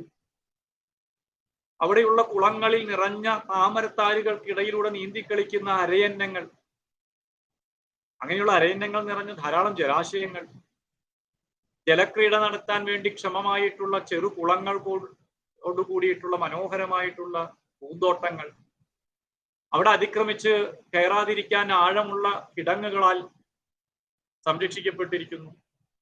സ്വർണമയമായിരിക്കുന്ന മതിലുകൾ, അവ കൊണ്ട് സംരക്ഷിക്കപ്പെട്ടിരിക്കുന്ന ലങ്കാപുരി, നവഗ്രഹ സദൃശമായിട്ടുള്ള മാളികകൾ, വെളുത്തു നീണ്ടുകിടക്കുന്ന വീഥികൾ, പൂത്തുലഞ്ഞ വിവിധ വള്ളിച്ചെടികൾ കൊണ്ട് അലങ്കരിക്കപ്പെട്ട സ്വർണമയമായിരിക്കുന്ന ഗോപുരങ്ങൾ, കൊടിക്കൂറകൾ ഇങ്ങനെ ഉയർന്നു നിൽക്കുന്ന കൊത്തളങ്ങൾ, ആകപ്പാടെ ദേവലോകത്തെ പോലെ അല്ലെങ്കിൽ അമരാവതി പോലെ രാജ്യമായിട്ട് രാജധാനിയായിട്ടുള്ള അമരാവതി പോലെ ലങ്കാനഗരി ശോഭിക്കുന്നതായിട്ട് ഹനുമാൻ നിരീക്ഷിച്ചു. എന്നിട്ട് ആലോചിച്ചത് തസ്യാശ്ച മഹതീം ഗുപ്തിം സാഗരം ച നിരീക്ഷസ രാവണം ച രിപും ഘോരം ചിന്തയാമാസ വാനര. ആ മഹത്തായിട്ടുള്ള ഗോപ്യമായിരിക്കുന്ന ആ സാഗരത്തെയും ഈ ലങ്കാപുരിയെയും അവിടെ ഘോരനായിരിക്കുന്ന ഒരു ശത്രു രാവണനെയും ചിന്തിച്ചുകൊണ്ട് ഹനുമാൻ ആലോചിക്കുക. ഇമാം തു വിഷമാം ദുർഗാം ലങ്കാം രാവണപാലിതാം പ്രാപ്യാഭി സ മഹാബാഹു കിം കരിഷ്യതി രാഘവ. നമുക്ക് ഇങ്ങനെയുള്ളൊരു സ്ഥലത്ത് ആ ശ്രീരാമചന്ദ്രൻ തന്നെ കടന്നു വന്നാലും എന്താണ് അദ്ദേഹത്തിന് എന്താ ചെയ്യാൻ സാധിക്കുക? അത്രയും ക്ലിഷ്ടമായിരിക്കുന്ന ഒരു പ്രദേശമാണ്. ഇവിടേക്ക് കടന്നു വന്ന് ഈ രാവണന്റെ കണ്ണു വെട്ടിച്ച്, രാക്ഷസന്മാരുടെ കണ്ണു വെട്ടിച്ച് എങ്ങനെയാണ് ലക്ഷ്യത്തെ നേടിയെടുക്കാൻ സാധിക്കുക എന്ന് ഹനുമാൻ മനസ്സിൽ ചിന്തിക്കുന്നു. കാരണം ഇവിടെ ഈ രാക്ഷസന്മാരുടെ അടുത്ത് സാമദാന ഭേദദണ്ഡങ്ങൾ സാധിക്കില്ല. അതായത് ഒരു ദൂതിന് പോകുന്ന ഹനുമാന് കൃത്യമായിട്ട് ഈ ധർമ്മത്തെക്കുറിച്ചുള്ള ബോധമുണ്ട്. എപ്രകാരമാണ് ഒരു കാര്യം നടത്തിയെടുക്കേണ്ടത്, ചതുരുപായങ്ങൾ, സാമദാന ഭേദദണ്ഡങ്ങളെ കുറിച്ച് അറിയാം. ഇതൊന്നും ഇവിടെ ഉപയോഗിക്കാൻ സാധിക്കുമെന്ന് തോന്നുന്നില്ല. എന്തായാലും ഒരു കാര്യം, ആദ്യം സീതയെ അന്വേഷിക്കാം, അതിനുശേഷം ആലോചിക്കാം ബാക്കി കാര്യങ്ങളൊക്കെ എന്ന് ഹനുമാൻ ആലോചിക്കുന്നു. അങ്ങനെ ഈ ലങ്കാപുരിയിലേക്ക് കടക്കാനുള്ള സമയം, അതിനെക്കുറിച്ച് ആലോചിക്കുക. കാരണം ഇപ്പൊ ഞാൻ കടന്നു കഴിഞ്ഞാൽ ഈ രാക്ഷസന്മാർ എന്നെ കണ്ടെത്താൻ സാധ്യതയുണ്ട്. അപ്പൊ ഏത് സമയത്ത് കടന്നാലായിരിക്കും നന്നായിരിക്കുക? കാരണം ഏതൊരു കാര്യവും ചെയ്യാൻ വേണ്ടി കൃത്യമായിട്ടുള്ള സമയം നമ്മൾ കണ്ടെത്തണം. കൃത്യമായിട്ടുള്ള സമയമായിരിക്കണം, കൃത്യമായിട്ടുള്ള പ്ലാനിങ് ഉണ്ടായിരിക്കണം, കൃത്യമായിട്ടുള്ള ചേഷ്ടകളായിരിക്കണം ആ പ്രവൃത്തിയിൽ ചെയ്യേണ്ടത്. ഇതൊക്കെ പ്ലാൻ ചെയ്യുന്നത് ഓരോ അടിയിലും, ഞാൻ വീണ്ടും പറയാണ്, ഓരോ അടിയിലും ഹനുമാന്റെ ചിന്തകൾ ഇത്തരത്തിൽ പോകുന്നത് നമുക്ക് കാണാൻ സാധിക്കും. എന്തായാലും രാത്രി ഇവരെല്ലാവരും മതോന്മത്തന്മാരായിട്ട് വിശ്രമിക്കുന്ന സമയത്ത് അകത്ത് കടക്കാമെന്ന് തീരുമാനിക്കുക. കാരണം അല്ലാതെ ഈ ലങ്കാപുരിയിലെ രാവണൻ അറിയാതെ ഒരു ഈച്ചയ്ക്ക് പോലും സഞ്ചരിക്കാൻ സാധ്യമല്ല എന്ന് ആ നിരീക്ഷണത്തിലൂടെ തന്നെ മനസ്സിലാക്കി ഹനുമാൻ. അങ്ങനെ ആ രാത്രിയിൽ നമുക്ക് ഇങ്ങനെയൊക്കെ ചിന്തിക്കാതെ ഒരു ദൂതൻ എനിക്കിതെല്ലാം അറിയാമെന്ന് വിചാരിച്ച് ഓടിക്കേറി അകത്ത് കയറുകയാണെങ്കിൽ അതുകൊണ്ട് തന്നെ ഈ ദൂത് നശിച്ചു പോകുമല്ലോ എന്ന് ഹനുമാൻ ചിന്തിക്കുന്നു. പെട്ടെന്ന് ചാടിക്കേറിയിട്ട് ഞാൻ പെട്ടെന്ന് നോക്കിയിട്ട് വരാം, കൃത്യമായിട്ടുള്ളൊരു ചിന്തനയില്ലാതെ അകത്ത് കയറിയാൽ ആ ഒറ്റ കാരണം കൊണ്ട് തന്നെ ദൂത് നശിച്ചു പോകുമല്ലോ, അവന്റെ ലക്ഷ്യം നശിച്ചു പോകുമല്ലോ. ഇതൊക്കെ നമ്മളെ ഓർമ്മിപ്പിക്കുകയാണ് എങ്ങനെയാണ് ഓരോ പ്രവൃത്തിയും നമ്മൾ ചെയ്യേണ്ടത് എന്നുള്ളത്. ഇത്രയും കഷ്ടപ്പെട്ട് ഞാൻ ഈ സമുദ്രത്തെ ലംഘിച്ച് ഇവിടെ വന്നത്, ഞാൻ ചെയ്യാൻ പോകുന്ന കാര്യങ്ങൾ, എന്റെ ലക്ഷ്യം, ഇതെല്ലാം ആ ഒറ്റ കാരണം കൊണ്ട് ചിന്തിക്കാതെ ഇതിനുള്ളിലേക്ക് ചെന്ന് കയറിയാൽ ഇതൊക്കെ നശിക്കുമല്ലോ എന്ന് ഹനുമാൻ ആലോചിക്കുന്നു. രാക്ഷസന്മാർ എന്നെ കണ്ടു കഴിഞ്ഞാൽ എന്ത് ചെയ്യും? രാക്ഷസന്മാരുടെ രൂപത്തിൽ ആയാൽ പോലും അവർ കണ്ടുപിടിക്കും. പിന്നെയാണോ വേറെ ഏതെങ്കിലും രൂപത്തിൽ ഞാൻ അകത്ത് കയറി കഴിഞ്ഞാൽ? അപ്പൊ ഏത് രൂപത്തിലാണ് ഞാൻ അകത്ത് കയറേണ്ടത്? എന്തായാലും ഈ രാക്ഷസന്മാര് അവരുടെ കേളികളെല്ലാം കഴിഞ്ഞ് മതോന്മത്തന്മാരായി വിശ്രമിക്കുന്ന സമയത്ത് ഒരു ചെറിയ രൂപം ധരിച്ചുകൊണ്ട് ഓരോ മാളികയിലും തിരയാം എന്ന് വിചാരിച്ചു നിൽക്കുന്ന സമയത്താണ് ലങ്കാലക്ഷ്മി പെട്ടെന്ന് മുന്നിലേക്ക് വരുന്നത്. ആരടാ നീ? ഞാനറിയാതെ ആരാണ് ഈ ലങ്കയിലേക്ക് പ്രവേശിക്കുന്നത്? ഞാൻ ലങ്കാലക്ഷ്മിയാണ്. എൻ്റെ അനുവാദം ഉള്ളവന് മാത്രമാണ് ഈ ലങ്കയിലേക്ക് കടക്കാൻ സാധിക്കുകയുള്ളൂ.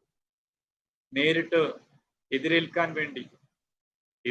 വേണ്ടി ലങ്കാലക്ഷ്മി ഇങ്ങനെ ഒരു ഘോരരൂപിണിയായിട്ട് മുന്നിൽ വന്ന് നിൽക്കുകയാണ്. ഹനുമാന മനസ്സിലായി, ഇപ്പോൾ കൂടുതൽ തർക്കിക്കാൻ നിന്നാൽ മറ്റുള്ളവരറിയും ഞാനിവിടെ എത്തിയ കാര്യം. പെട്ടെന്ന് ഇവിടെ നിശബ്ദയാക്കേണ്ടതുണ്ട്. ഉടൻ തന്നെ തന്റെ ഇടത്തെ കൈവിരലുകൾ ചുരുട്ടി പിടിച്ചുകൊണ്ട് ഒറ്റ ഇടിയിടിച്ചു അത്രേ. അപ്പൊ അവിടെ ശ്രദ്ധിക്കേണ്ട ഒരു കാര്യം വെച്ചാൽ, സ്ത്രീ ചേതി മന്യമാനേന നാതിക്രോധ സ്വയം കൃത. സ്ത്രീയാണ് മുന്നിൽ നിൽക്കുന്നത് എന്ന് വിചാരിച്ചിട്ട് അതിക്രോധം ചെയ്തില്ല.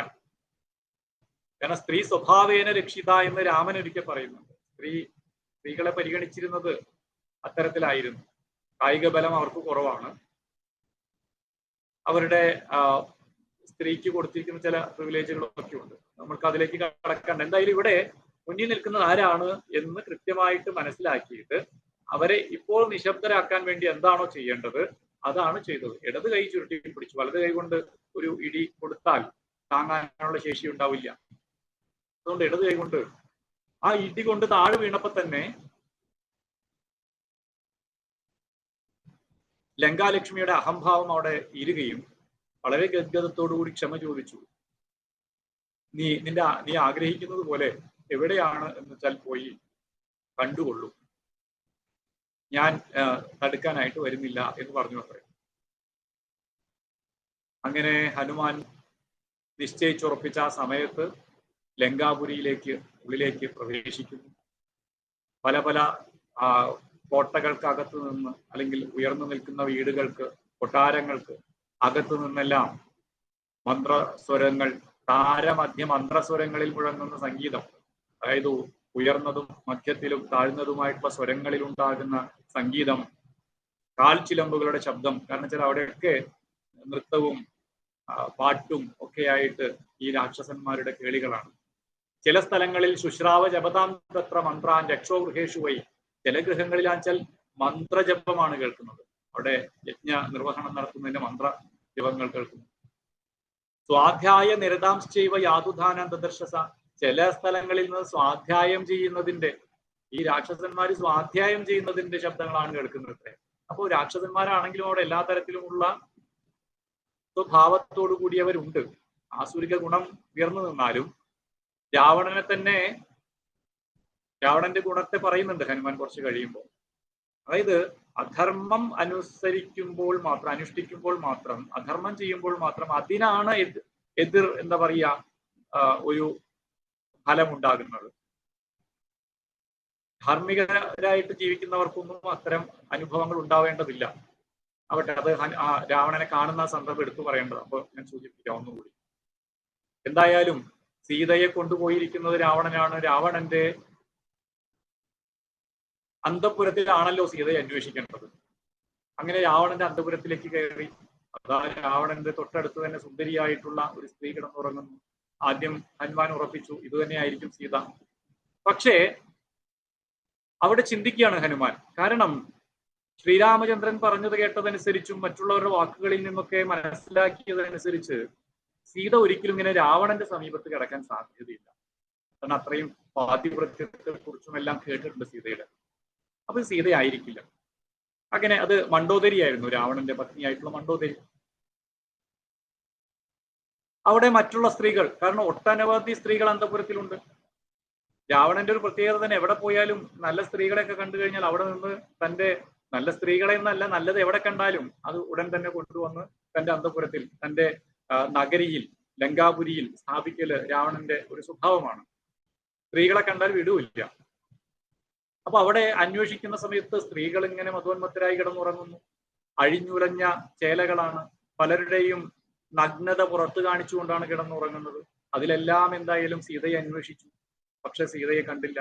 അങ്ങനെ അന്തപുരത്തിൽ നിന്ന് പുറത്തേക്ക് കടക്കുന്ന നിമിഷത്തിൽ ഹനുമാന്റെ ഉള്ളിൽ നിരീക്ഷമാണശ്ച തഥാ താ സ്ത്രീയസ മഹാകപി ജഗാമ മഹതീം ചിന്ത ധർമ്മസാധ്വസ ശങ്കിത. ഹനുമാൻ ചിന്തിക്കുകയാണ്, അല്ല ഞാൻ ചെയ്തത് തെറ്റല്ലേ? മറ്റൊരാളുടെ അന്തഃപുരത്തിലേക്ക് നുഴഞ്ഞു കയറി അവിടെയുള്ള സ്ത്രീകളെ കണ്ടിരിക്കുന്നു, അവരുടെ നഗ്നത ദർശിച്ചിരിക്കുന്നു. ഞാൻ ചെയ്തത് തെറ്റല്ലേ? അതായത് ഏതൊരു പ്രവൃത്തിയെയും താൻ സ്വയം ധർമ്മവുമായി ചേർത്ത് ശരിയാണോ തെറ്റാണോ എന്ന് ചിന്തിക്കുക. നമ്മുടെ ഉള്ളിൽ നിന്ന് തന്നെയാണ് എപ്പോഴും ഉണ്ടാവേണ്ടത്. താൻ ചെയ്യുന്നത് ശരിയാണോ, താൻ ചെയ്തത് ശരിയാണോ? ഇത് താൻ ചെയ്തില്ലെങ്കിൽ മറ്റുള്ളവർ പിന്നീട് ചോദിക്കാൻ തുടങ്ങും. ഓരോ പ്രവൃത്തിയും ഞാൻ ചെയ്തത് ശരിയാണോ? ഹനുമാൻ അവിടെ ചോദിക്കണം, ചെയ്തത് ശരിയാണോ? പക്ഷെ ഹനുമാൻ ചിന്തിക്കുമ്പോ നഹിമേ പരധാരാണാം ദൃഷ്ടിർ വിഷയവർത്തിനി, ഞാൻ ഈ കണ്ട നഗ്നതയൊന്നും എന്നിൽ യാതൊരു ചിന്താ വൈകല്യത്തെയും ഉണ്ടാക്കിയിട്ടില്ല, വിഷയങ്ങൾക്ക് കാരണമായിട്ടില്ല. ഞാൻ സീതയെ മാത്രം അന്വേഷിക്കുക ചെയ്ത അവിടെ. മനോഹി ഹേതു സർവേഷാം ഇന്ദ്രിയാണാം പ്രവർത്തനെ ശുഭാശുഭാസു അവസ്ഥാസു തച്ചമേ സുവ്യവസ്ഥിതം. ഞാൻ അവിടെ മനസ്സാണല്ലോ എല്ലാ പ്രവൃത്തിയുടെയും ഹേതുവായിട്ടിരിക്കുന്നത്, എല്ലാ ഇന്ദ്രിയങ്ങളുടെയും പ്രവൃത്തിക്ക് ഹേതുവായിരിക്കുന്നത്. നമ്മൾ പറയില്ലേ, കണ്ണിനു കണ്ണു മനമാകുന്ന കണ്ണതിന് കണ്ണായിരുന്ന പൊരുൾ. മനമാണ് കണ്ണിന്റെ കണ്ണ് എന്ന് പറയുന്നത്. അപ്പൊ മനസ്സുണ്ടെങ്കിലല്ലേ ഈ ഇന്ദ്രിയങ്ങളൊക്കെ കൃത്യമായിട്ട് പ്രവർത്തിക്കുള്ളൂ. അപ്പൊ ഇവിടെ നോക്കൂ, ഇന്ദ്രിയങ്ങളെ എന്റെ മനസ്സ്, അല്ലെങ്കിൽ ഇന്ദ്രിയങ്ങൾ എന്റെ മനസ്സിനെ സ്വാധീനിച്ചിട്ടില്ല. ഇന്ദ്രിയങ്ങളിലൂടെ കടന്ന വിഷയങ്ങൾ എന്റെ മനസ്സിനെ സ്വാധീനിച്ചിട്ടേ ഇല്ല. തച്ചമേ സുവ്യവസ്ഥിതം, അത് ചലിക്കാതെയാണ് ഇരിക്കുന്നത്. എന്നിൽ യാതൊരു വികാരങ്ങളെയും ഉണ്ടാക്കിയിട്ടില്ല ഈ കാഴ്ച. അതുകൊണ്ട് അതിൽ തെറ്റില്ല. കാരണം ഞാൻ മറ്റൊരു കാര്യത്തെ അന്വേഷിച്ചുകൊണ്ടാണ് വന്നത്, അതിനെയാണ് ഞാൻ ഇവിടെ നിരീക്ഷിച്ചത്, അല്ലാതെ ഈ കാഴ്ചകൾ കാണുകയായിരുന്നില്ല. അതിൽ തെറ്റില്ല എന്ന് ഉറപ്പിച്ചിട്ടാണ് അടുത്ത സ്റ്റെപ്പ് വെക്കുന്നത്. അങ്ങനെ പിന്നീട് സീതാദേവിയെ കണ്ടെത്തുന്നു. സീതാദേവിയെ ആ അശോകവനിയിൽ ശിംശപാ വൃക്ഷച്ചുവട്ടിൽ വളരെ ദുഃഖിതയായിട്ടിരിക്കുന്ന സീതാദേവിയെ കണ്ടെത്തുന്നു. ഒരു വൃക്ഷച്ചാർത്തിൽ ഇരുന്നു കൊണ്ട് ആലോചിക്കുകയാണ്, എങ്ങനെയാണ് ഞാൻ സീതാദേവിയുടെ മുന്നിൽ ചെല്ലുക?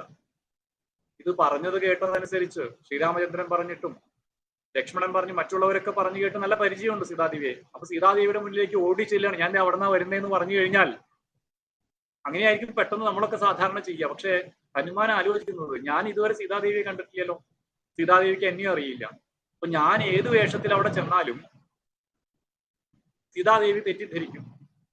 ഞാനൊരു ഭിക്ഷു രൂപമെടുത്ത് ഞാൻ സംസ്കൃത ഭാഷയിൽ സീതാദേവിയോട് സംസാരിച്ചാൽ രാവണനാണെന്ന് വിചാരിക്കാൻ സാധ്യതയുണ്ട്. കാരണം രാവണൻ സംസ്കൃതജ്ഞനാണ്, സംഗീതജ്ഞനാണ്, വേദജ്ഞനാണ്, എല്ലാ കഴിവുകളോട് കൂടിയ ഒരാളാണ് എന്ന് വിചാരിക്കാൻ സാധ്യതയുണ്ട്. അപ്പൊ എന്ത് ചെയ്യും? ഒരു സൂത്രം, അവിടെ ഇരുന്നു കൊണ്ട് ശ്രീരാമ കഥകൾ പാടി. ആ പാട്ട് കേട്ടപ്പോൾ ഇതെനിക്ക് പരിചയമുള്ളതാണല്ലോ, എൻ്റെ ഭഗവാനെ കുറിച്ചാണല്ലോ പറയുന്നത് എന്ന് വിചാരിച്ച് സീതാദേവി മുഖം ഉയർത്തി മുകളിലേക്ക് നോക്കി. അപ്പോഴാണ് പതുക്കെ ഹനുമാൻ അടുത്തേക്ക് ചെല്ലുന്നതും മുദ്രാമോതിരം കൊടുക്കുന്നതും അടയാളവാക്യം പറയുന്നതും. സീതാദേവിയുടെ നിർദ്ദേശം, സീതാദേവിയോട് പറഞ്ഞു, ഞാൻ ഇപ്പൊ തന്നെ, ഞാൻ കടൽ ചാടി എങ്ങോട്ട് പോകുന്നത്, അങ്ങ് എന്റെ ചുമലിൽ കയറിക്കോളൂ, ഞാൻ കൊണ്ടുപോകാം അങ്ങോട്ട്. സീതാദേവി പറഞ്ഞു, ഞാൻ അങ്ങനെ വരാൻ ഉദ്ദേശിക്കുന്നില്ല.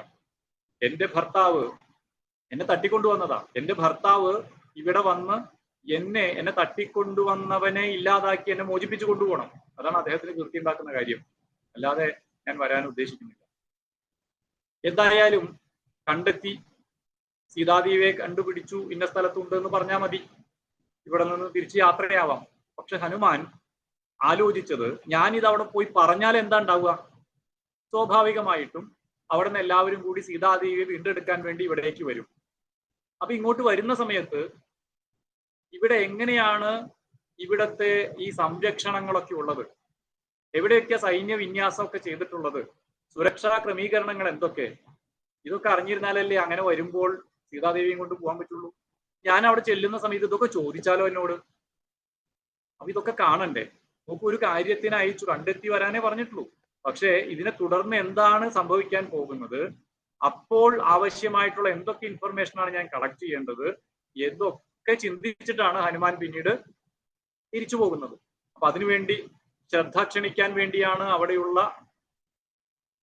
ആ പൂന്തോട്ടത്തെ നശിപ്പിക്കുമ്പോൾ രാക്ഷസന്മാർ വരുന്നു, യുദ്ധമുണ്ടാകുന്നു, ബ്രഹ്മാസ്ത്രം പ്രയോഗിക്കപ്പെടുന്നു. ബ്രഹ്മാസ്ത്രം കൊണ്ട് ഹനുമാനെ ബന്ധിക്കാൻ സാധ്യമല്ല. പക്ഷെ ഹനുമാന് മനസ്സിലായി, ഇപ്പൊ ഞാൻ ബന്ധനസ്ഥായിട്ട് തന്നെ നിൽക്കാം. കാരണം എങ്കിൽ മാത്രമാണ് എന്നെ ഇവർ ബന്ധിച്ച് എവിടേക്കാണോ എനിക്ക് പോകേണ്ടത്, ആരെയാണോ എനിക്ക് കാണേണ്ടത് അവിടേക്ക് കൊണ്ടുപോവുകയുള്ളൂ. നോക്കാം എന്തൊക്കെയാ സംവിധാനം എന്ന് അറിയാമല്ലോ. അങ്ങനെ അവിടെ ചെല്ലുമ്പോഴാണ് രാവണനെ കാണുന്നത്. രാവണനെ കാണുന്ന സമയത്ത് ഹനുമാന്റെ ഉള്ളിൽ നിന്ന് ഒരു ചിന്ത പുറത്തേക്ക് വരിക. ആ ചിന്ത പ്രസക്തമാണ് കേട്ടോ. അഹോരൂപം അഹോധൈര്യം അഹോ സത്വം അഹോദ്യുതി. അഹോ രാക്ഷസരാജസ്യ സർവലക്ഷണയുക്തത. നോക്കൂ, എന്തൊരു സൗന്ദര്യമാണ്, എന്തൊരു ധൈര്യവാനാണ് അദ്ദേഹം, എന്തൊരു സത്വമാണ്, എന്തൊരു പ്രകാശമാണ് ഇദ്ദേഹത്തിന്റെ മുഖത്ത്. ഓ, ഈ രാക്ഷസ രാജാവ് സർവലക്ഷണയുക്തനാണല്ലോ. ശ്രീരാമചന്ദ്രന്റെ അടുത്ത് നിന്ന് വരുന്ന ഹനുമാനാണ് ഈ രാവണനെ കണ്ടിട്ട് ഇതുപോലെ അത്ഭുതപ്പെടുന്നതെന്ന് നമ്മൾ ആലോചിക്കണം. എന്നിട്ട് പറയാണ്, അപ്പൊ രാവണന്റെ മഹത്വം കൂടി പറയാൻ വേണ്ടിയിട്ടാ. യദ്യധർമ്മോന ബലവാൻ സ്യാദയം രാക്ഷസേശ്വര സ്യാദയം സുരലോകസ്യ ഇന്ദ്രസ്യാപി രക്ഷിത.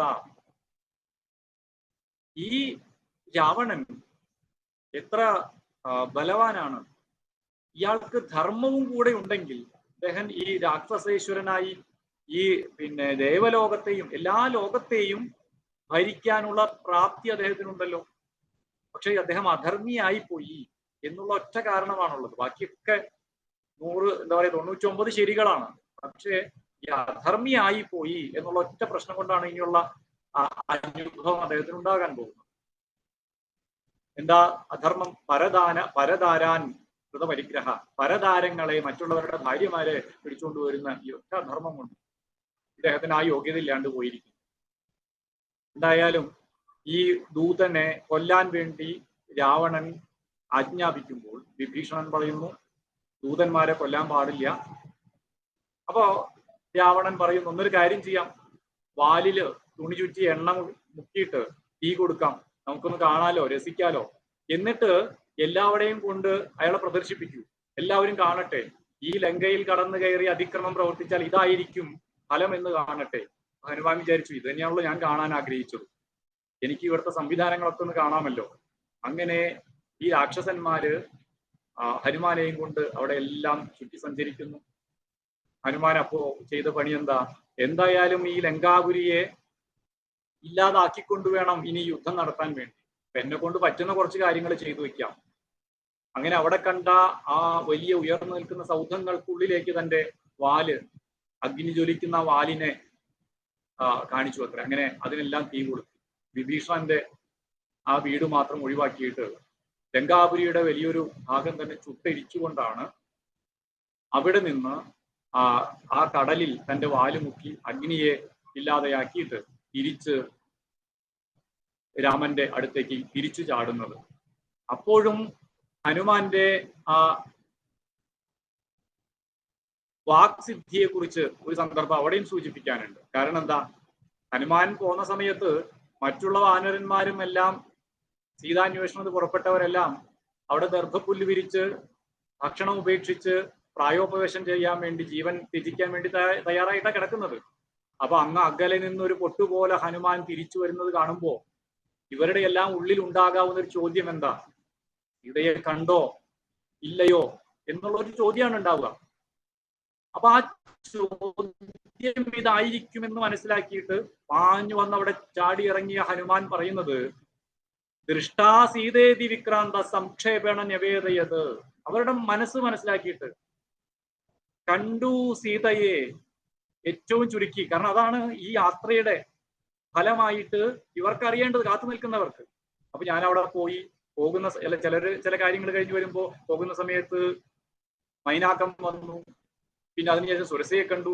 അപ്പൊ പറയും, അല്ല കാര്യം പറയും, നിങ്ങൾ പോയ കാര്യം എന്തായി? അല്ല അത് വേറെ തമാശയുണ്ടായി, സിംഹിക വന്നു എന്നൊക്കെ പറഞ്ഞിട്ട് ഈ കാര്യം പറയില്ല. പക്ഷെ ഏറ്റവും ചുരുക്കിക്കൊണ്ട് ഈ കാത്തു നിൽക്കുന്നവരുടെ ഇംഗിതത്തെ മനസ്സിലാക്കി ദൃഷ്ടാ സീത, ഇത് മലയാളത്തിലേക്ക് ആക്കുന്ന സമയത്ത് കണ്ടു ഞാൻ സീതയെ, സീതയെ ഞാൻ കണ്ടു എന്നാണ് സാധാരണ നമ്മൾ കർത്താവ് കർമ്മം ക്രിയ അനുസരിച്ച് പറയണ്ടല്ലേ. പക്ഷേ ഞാൻ സീതയെ കണ്ടു എന്ന് പറയുന്നതിന് പകരം കണ്ടു ഞാൻ സീതയെ എന്നാ പറയുന്നത്. അത്രയും വാക്സിദ്ധിയുള്ള ഹനുമാനെ നമുക്ക് കാണാൻ സാധിക്കും. പിന്നെ ഇത് ഏതാണ്ട് ഞാൻ ഈ പറഞ്ഞത് കിഷ്കിന്ധ കാണ്ഡം പൂർണ്ണമായിട്ടും ഞാൻ ഈ പറഞ്ഞതിൽ വന്നിട്ടുണ്ട്. സോറി, സുന്ദരകാന്ഡം. കാരണം അത് ഹനുമാനെ കുറിച്ചാണ് ഈ പറയുന്നതെല്ലാം. കിഷ്കിന്ധകാന്ഡം അവസാനിക്കുന്നത് യാത്ര പുറപ്പെടുമ്പോൾ, ഈ പ്രവൃത്തി ആരംഭിക്കുമ്പോൾ. സുന്ദരകാന്ഡത്തിൽ ഈ ചരിതത്തെ പറയുന്നു, തിരിച്ചു ചെല്ലുന്നു.